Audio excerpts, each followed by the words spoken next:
جو سلسلہ ابو البشر حضرت آدم علیہ السلام سے شروع ہوتا ہے اور تاجدار مدینہ سرکار دو عالم صلی اللہ علیہ وسلم پر ختم ہو جاتا ہے، اس کے بعد اب کوئی اور نبی اور رسول آنے والا نہیں۔ ما کان محمد ابا احد من رجالکم ولکن رسول اللہ وخاتم النبیین۔ اور ان تمام رسولوں کے بارے میں قرآن بار بار کہتا ہے کوئی ایسی بستی، کوئی ایسی قوم نہیں رہی جس میں ہم نے نبی اور رسول کو نہیں بھیجا۔ کہیں اللہ کہتے ہیں لِكُلِّ قَوْمٍ هَادٍ،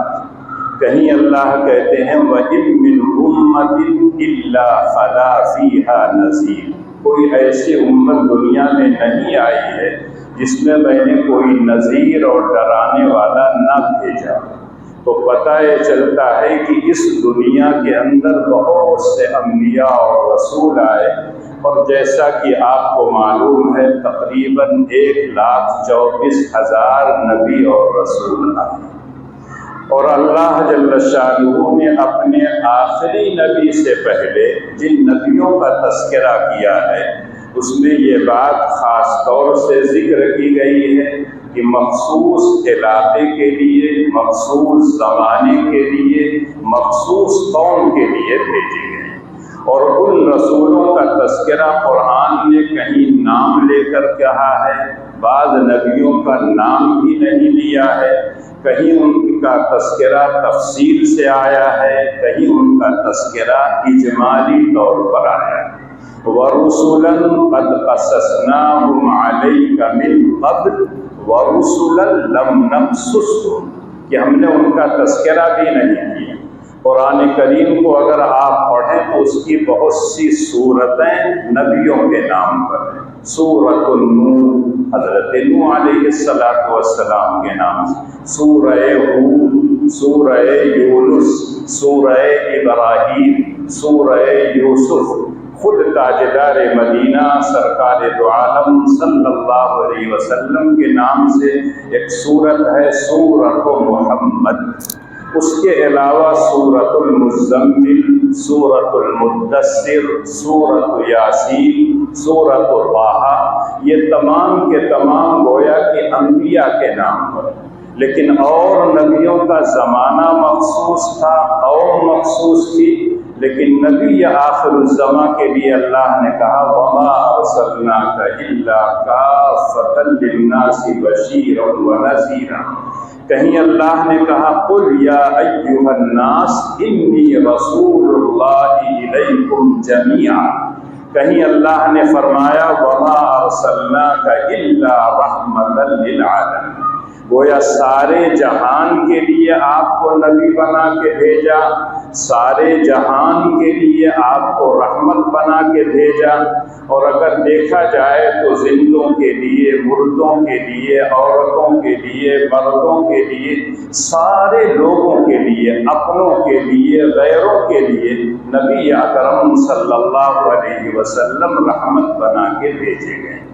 یقینی طور پر وہ ذات اقدس جو سارے لوگوں کے لیے رحمت بنا کے بھیجی گئی ہو،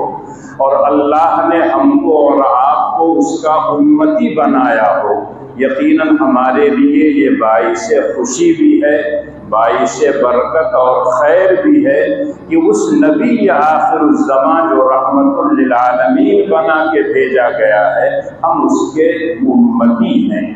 جو کتاب اس پر نازل کی گئی وہ خاتم الکتب ہے، جو شریعت اس کو دی گئی وہ تمام شرائع کے لیے ناسخ ہے۔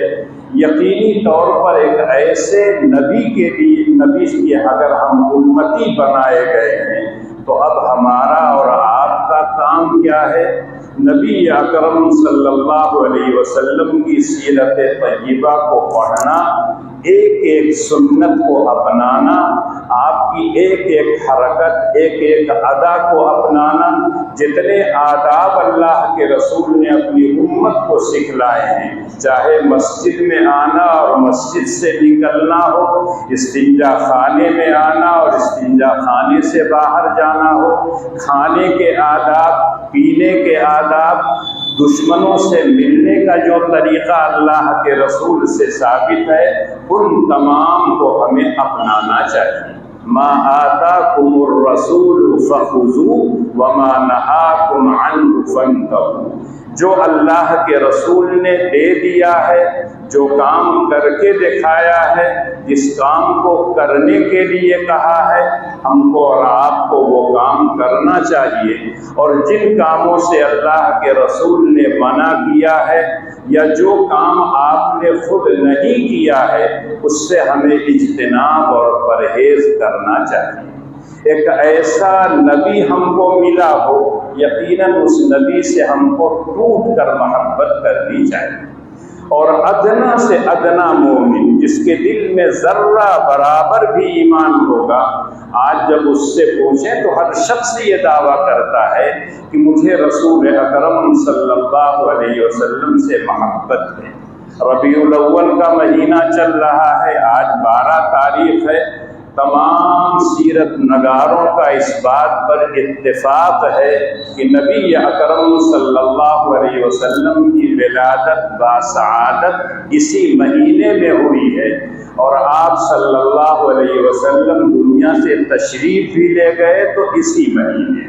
تاریخ میں اختلاف ہے، لیکن مہینے میں سب لوگوں کا اتفاق ہے کہ ربیع الاول کے مہینے میں آپ پیدا ہوئے۔ ربیع کہتے ہیں موسم بہار کو، گویا اللہ کے رسول کی شکل میں سب سے بڑی نعمت جو ہم کو ملی تھی اسی موسم بہار میں ملی تھی، اور یقینی طور پر آج بھی لوگ رسول کی محبت کے نام پر، اس کے عشق کے نام پر بہت سے ایسے کام کرتے ہیں جس کا محبت رسول سے کوئی تعلق، کوئی لگاؤ نہیں۔ دیکھا ہوگا آپ بہت سی جگہوں پر جلوس نکلیں گے، شور شرابہ ہوگا، سڑکوں کو روک دیا جائے گا، آنے جانے والوں کے لیے پریشانی کا سبب بنے گا، جبکہ اللہ کے رسول صلی اللہ علیہ وسلم کا ارشاد ہے